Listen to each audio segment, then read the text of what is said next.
Yo, yo, yo! It's Leo! Welcome back to Sana Nga, the podcast.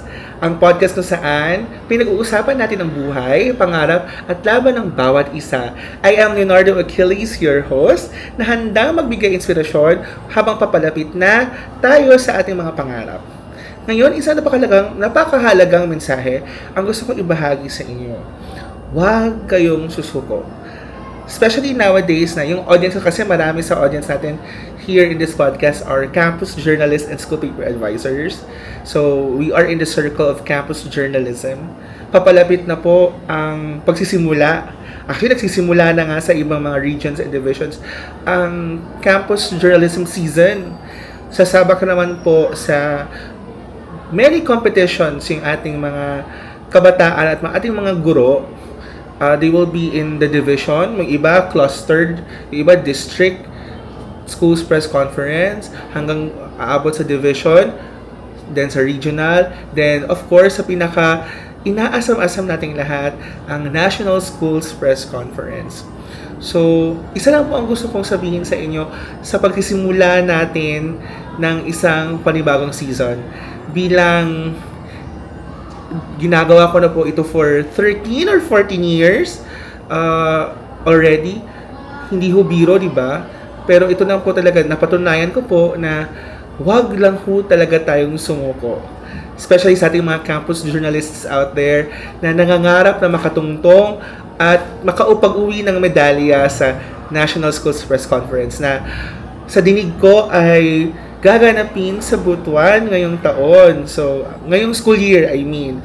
So, sa 2026, siguro sa 2026, gaganapin ang National Schools Press Conference sa Butuan, Davao. So, palaganap natin ang hashtag All for Butuan, di ba? Let's claim it, manifesting. So, yan ang unang sasabihin ko sa inyo para sa podcast na ito. For this portion of the podcast, alam ko kinakabahan na kayo. Alam kong yung iba sa inyo litong-lito dahil kakalagay lang sa inyo sa mga fields ninyo. Yung iba may akmang training, yung iba naman nilagay dyan ng advisor or ng moderator nila, but they have no idea of what to do. So, alam ko hindi madali, paulit-ulit na brainstorming, pagsusulat, walang humpay na pag-iensayo sa mga broadcasters natin. Alam ko na mamaos na kayo, alam kong ilang ulit na ninyong nasusulat ang mga script ninyo, ilang revisions na, tapos alam mo yung binuhos mo yung lahat, binuhos mo yung oras mo para magawa yung script, magawa yung mga articles mo. At the end of the day, may mali pa rin makita yung moderator. But, okay lang yan. Tandaan na parte ng proseso ng growth at improvement ang pagsasanay at corrections. I believe we have to be very open to corrections. Hindi porket you've been doing it for many years already, lalo na sa mga school paper advisors natin, kahit ho ako, lampas dekada na ho akong naging school paper advisor ha. For 13, 14 years na akong campus journalism advisor, pero di pa rin po ako tumitigil mag-aral kasi never ending po ang evolution ng journalism. And that is also true, or that is most especially true for our campus journalists. Tayo nga ng mga school paper advisors, nag-aaral pa rin kahit ilang taon pa ulit na lang yung mga fields na pinag-aaral o pinag-circulate ng ating trabaho. How about our students na mga bago, or para sa ilan sa kanila bago lang yan, or kaka-open lang ng mga awareness nila sa mga bagay-bagay sa campus journalism. Lalo na sa elementary, no? Kasi ako po, dati-rati, naranasan ko rin hong maging elementary and eventually naging secondary school paper advisor. And there was a point in my life na sabay ho yung dalawa, grade school, high school, English and Filipino. So, bali, 4 na publications po yung dala-dala ko. way back, mga pre-pandemic times. Opo, so that was years ago. And right now, at least ngayon, high school na lang, English Filipino pa rin. Pero, the same things still, the same things are still true about what we do. There's no shortcut to preparation. There's no shortcut to success. You always have to prepare. Nothing beats Jet to Holiday. Nothing beats good preparation talaga. So, right now it's already July. Actually, I'm not sure if some schools already started their training initiatives, but here in our school, in Mintal Comprehensive High School, where I handle the school publications, sinimulan na ho namin yung training namin 2 weeks ago. May ano na kami, may staff hunt na kami, napili na namin yung mga isasabak namin sa contest. And we already have a draft of our publication. Di naman siya draft, no? Pero na like yung draft na draft. When I say draft, meron na kaming topics to write about for our new publication this school year. Siguro fueled kami sa pangarap na sana manalo. Kasi kami po, ako particularly sa former school ko, napatunayan kong kaya at nanarasan ko na rin kong manalo sa National Schools Press Conference in terms of the school paper. Nanalo ho yung mga papel namin before na mga dati kong mga estudyante for specific pages. Pero iba pa rin ho ngayon parang ganado akong mga kasi dati yun nagawa namin yun sa private school where kahit hindi naman ganun pa rin ka-abundant yung resources, pero at least mayroong resources. Di po katulad ngayon dito sa public school na medyo may mga limitasyon tayong kinakaharap sa budget, sa kahit na rin ho sa level ng kakayahan ng mga bata dito. Ibang-iba rin ho talaga ang kahandaan ng mga taga-private school. Pero naniniwala pa rin ho ako bilang laking public school din ho ako simula noon hanggang mag-college ako. Naniniwala ho akong merong ibubuga po pa rin ang mga taga-public school. Medyo mas mahirap lang hanapin. Para silang mga diamante na kailangang hukayin, kailangang hanapin. Para din silang ginto na kailangang ipadaan sa ilang apoy, para mas kuminang. Ganun ho yung paningin ko sa mga bata dito sa public school. So, ulitin ko po, hindi madali, pero sa haba-haba ng mga karanasan ko, take every chance to practice. Huwag pakampante, and huwag gawin para manalo. Okay, let me be clear, lahat tayo gustong manalo. Pero kung ang magiging driving force nyo lang, ang magiging punot dulo ng pagsusulat at paggawa ninyo ng mga articles o ng mga cartoons o pati sa pagbo-broadcast ninyo, kung ang punot dulo niyan ay para manalo, well, malalaman ng judge na parang pang contest ka lang. Ganyan. Sa haba-haba na rin ho ng tinakbo ng aking career bilang campus journalism advisor, napatunayan ko po na pag yun ang nilagay natin sa utak natin, we are actually losing the very essence of campus journalism. Kasi, oo, may contest nga, di ba, ang sarap manalo, pero sana bonus na lang yung pagkapanalo. Mananalo kung ang naging puso, ang naging punot dulo ng mga trabaho natin ay kung ano yung kailangang ibahaging kwento, ano yung importansya, ano yung significance nung naisusulat nating mga artikulo sa mga audiences natin. Magbabago ba ang buhay nila sa mga kinikwento natin, sa mga nilalagay natin sa school paper, o gusto lang talaga natin manalo hanggang pabibo lang ang ating mga gawa. Yun po ang napatunayan ko. So, kasi po, ang totoong best na school paper, totoong magaling na campus journalist, ay hindi lang po nasusukat sa mga awards. I mean, this is not to discredit, kudos to all of those who won. Kasi ako rin po, naranasan ko rin pong manalo, pero ang mahalaga po pala is ano po pala yung naging impact ng mga kwentong ibinahagi ng dyaryo ninyo. Ano yung impact, ano yung mga naging resulta ng mga binahagi ninyong kwento sa inyong mga dyaryo, sa inyong mga output sa contest. Ganun ho ba? Opo. Then yung pagkapanalo, doon na siya darating sa inyo kung nauna nyo pong ilagay yung puso. Yun po.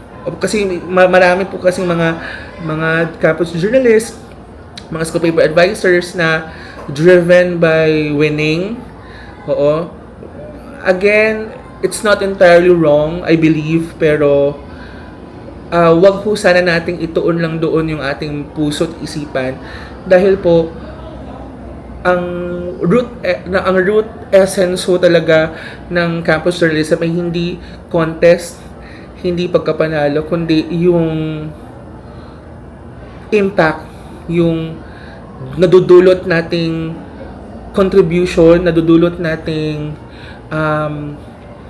epekto sa ating mga audiences sa pamamagitan ng mga kwento natin, sa pamamagitan ng mga advocacy na nasa dyaryo natin, sa mga kahit nga sa photojournalism, kahit nga sa broadcasting, yung mga nilalagay natin kwento sa mga litrato at sa mga broadcast natin, yun, sino ba ang totoong bida? Tayo ba? O yung ating komunidad? Ganon. Then, pero babalik ko ulit ako sa contest kasi di naman po natin mapagkakailan na naging report card na rin ho ng ating mga eskwelahan, ng mga school publications ang makasali sa mga press conferences, lalo sa National Schools Press Conference. One thing is for sure, some people call it manifesting, some people call it faith, but ako naniniwala na as long as you believe that you can, you will. As in, kayang-kaya po talaga. Although yung salitang kaya talaga, pero hindi magiging madali ang pagdaraan ng proseso. Ilang ulit na revisions, ilang ulit ako, kahit ilang ulit din akong kino-correction kahit sa mga pagkakataong gumagawa kami ng papel. Kahit ito na school paper advisor na ako, I still subject myself to corrections from mentors na tumutulong sa akin sa pagbubuo ng school paper, sa pagme-mentor ng mga campus journalists. So, maniwala lang kayo sa pangarap niyo na kayang-kaya niyo talagang mag-National Schools Press Conference. Aabot kayo. Kaya lang, medyo mahirap nga. Sana nga, wala pa tayong update kung binago na ba nila for the upcoming NSTC, no? Pero for the past years, only the first placers for the individual contest head towards the nationals. Then only the first, dati-dati pa naman, only the first placers sa mga group contest ang umaabot sa pang-national na kompetisyon. Dati-dati kasi ang umaabot ng National Schools Press Conference are those from the third, second, and first place. So, bawat region ay may 3 representatives. So, dati-rati, as per experience ko rin, hindi ho nagcha-champion yung aking mga bata sa region for some reason, but they end up winning in the nationals. For example, my very good friend now who happens to be my editor-in-chief and my sports writer in Filipino before. Hi Tom, shout out sa'yo. won third place in the RSPC. But then, in the National Schools Press Conference that followed, he won the championship title. Champion siya. Pero nung regionals, third siya. So, 'di ba? Amazing. Tapos yung first placer and second placer ng region namin that time, hindi sila pumasok sa first to seventh ng competition sa nationals. Only my students si Tom. So, that alone, testament na kahit third ka sa regional, pwede ka pa ring manalo or pwede mong makamit ang pinakamataas na pwesto pagdating sa National Schools Press Conference. Pero ngayon, sa sistema ng DepEd, sana baguhin nila. Sana mabigyan ng chance ng mas maraming pagkakataon ng opportunities yung ibang mga qualifiers kasi ngayon kasi only the first placer minsan may magic din kasi ang mag third or mag second place ka siguro yung gigil na dahil third lang or second lang, so yung gigil na mas mapag-ibayo yung performance, yun yung napatunayan namin sa National Schools Press Conference. Sana magbago yun kasi isa yan sa mga masaklap, isa yan sa pinakamasakit na pinagdaraanan ng mga campus journalists, yung awarding kapag nasa second place ka. Dati kasi fourth place yan fourth place yung almost NSPC ngayon yung almost NSPC second place 'di ba? So sana bigyan ng mas marami sana mabigyan ng oportunidad ang mas maraming kabataan na mapakita yung kanilang galing sa national level, 'di ba? Tama na pagtitipid DepEd. Kaya naman yan, nakayanan for how many years? Ngayon pa ba tayo magtitipid? Tapos na ang pandemic, 'di ba? So, 'yun. Saan pa ba? I'll be talking about yung mental health, yung fortitude natin during competitions.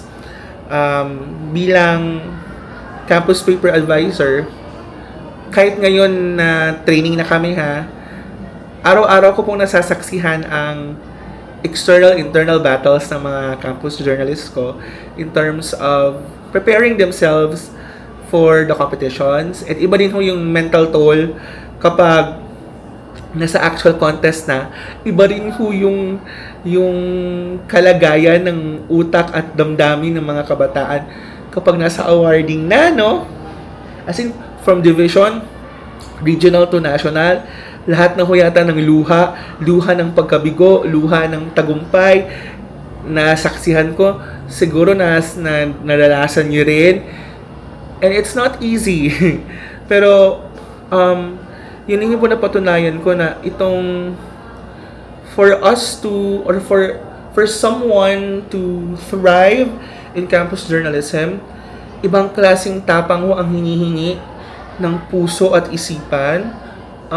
Hindi enough ang galing para sumakses. Hindi po enough yung galing.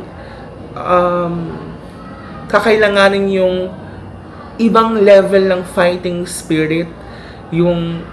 I would recall some of my campus journalists na kitang-kita ko sa mata nila yung fighting spirit na ilalaban namin to. For example, way back in 2020, my TV broadcasting team, led by one of my closest students, si Dazzle. Hi Dazzle, shout out sa'yo.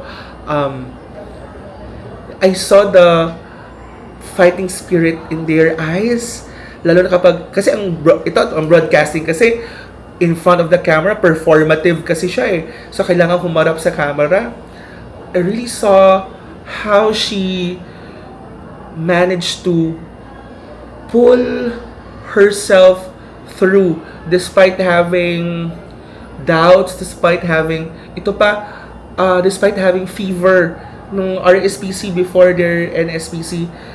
Nilagnat siya during the broadcast or during the day of the broadcast or the contest. Pero kitang-kita ko sa mata at diwa niya na hindi niya isusuko yung pangarap niya, lalaban at lalaban siya. And I hope she remembers the feeling. I hope her team remembers that feeling. And I hope you also get the chance to get that feeling. Kasi yung fighting spirit ng Huyun, hindi lang Huyun yung magpapasucceed sa'yo sa campus journalism, but even in life in general, yan yung force na tutulak sa'yo tutulak sa'yo upang ipagpatuloy ang laban, pagpatuloy ang buhay, at tatayo ka despite whatever problems, despite whatever trials. Yun po, yun yung magic ng campus journalism. Hindi lang tingin ng iba contest lang to, ganyan, pero there's more to it than the contest. Yung take away ng mga bata, kahit di naman lahat ng campus journalist magiging journalist in the future, pero yung lessons, yung kind of heart that they get, yung na-form na personality nila, persona nila, yung na-form nilang mental fortitude during the contest, yun yung greatest takeaway from this whole experience for them. So, pero babalik ko ulit ako doon sa requirement ng competition, or yung pinakamahalagang binabaon talaga ng bawat campus journalism, and kahit ng bawat campus journalist or school paper advisor. Again, hindi lang ito tungkol sa galing, hindi patalinuhan, hindi lang ito pagalingan sa pagsusulat, pagbo-broadcast, but it takes a very courageous heart to not only to, kasi wala pong kasiguraduhan all the time na may panalo or you will always succeed. May times din po talagang matatalo kasi ganun naman po talaga ang competition. We're not always on top, di ba? Ako ilang beses ko pong napatunayan yan. Dati-rati, dahil nasa private school pa ako, siguro dahil nasa private school pa, mas madaling manalo kasi may advantage yung mga chikiting. Mas matalino, mas may pera, mas may resources, mas may pagkain, mas lahat meron. Pero ngayon na nasa public school ako, when you face all the limitations, ibang klaseng laban din. So may times din na ngayon na na hindi ako umabot ng National Schools Press Conference. Kabawasan ba yun sa experience ko? I would like to believe na hindi. Kasi ganun talaga ang normal cycle. May pagkakataon na tayo yung panalo, may pagkakataon naman ding iba ang nanalo. Ang mahalaga, what we do when we fall down, what we do when we stumble, anong ginagawa natin, anong gagawin natin kapag nabigo tayo for a particular season. Bumawi, lumaban, tumayo at padayon, go, 'di ba? Ganon yung spirit natin. So, kayo na mga na nakikinig sa podcast na ito, nanonood sa akin ngayon, if you are a campus journalist preparing for the different schools press conferences at layunin ninyo makaabot ng National Schools Press Conference, take heart. Lahat gawin ninyo, lahat ng pagsasanay, seek mentors na makakatulong sa inyo kung paano gumawa ng magagandang outputs.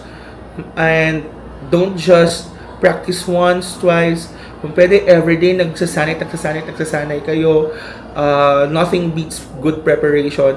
But then again, do not forget the root of it all. Hindi ho ang contest. Hindi po tayo nagsusulat ng kwento para manalo. Nagsusulat po tayo ng kwento dahil may kwento tayong kailangang ibahagi. Yun po yung mahalaga doon. Kwento ho ang bida, hindi tayo. Dahil ang kwento ho yan ng komunidad natin, kwento yan ng bawat estudyante, kwento yan ng bawat Pilipino. And if we succeed in showcasing their problems, to call for solutions for their problems, bahala na ho si Lord or na i-grant yung mga rewards natin, pero eventually, kung yun ay na-meet na natin, nabahagi na natin yung kwento ng komunidad natin, yun is already enough para ma-recognize siguro ng mga judges na of course panalo ito kasi ang pinanalo mo ay yung kwento ng Pilipino. Sure, di ba? So, yun lang. I mean, huwag tayong ma-pressure masyado sa contest na contest. Kwento muna.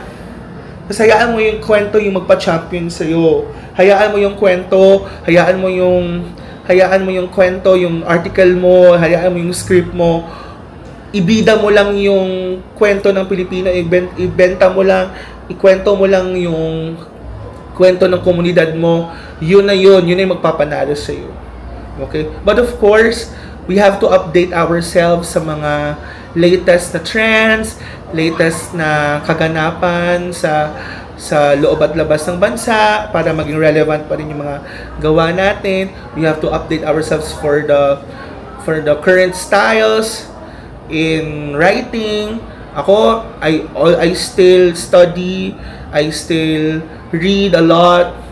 Kahit teacher na ako, kahit ilang taon na akong nagtuturo ng journalism, I still read, I still study. Ngayon, ang pinag-aaralan ko, layout na naman kasi pabago-bago ang layout, pabago-bago ang design. Dati, isa kami sa mga nananalo sa nationals, sa regionals, in terms of layout and page design. Pero ngayon, nagbabago na ang design style, ang design language. So, update pa rin, update hanggang makamit natin yung mga inaasam na pangarap natin na umabot ng National Schools Press Conference.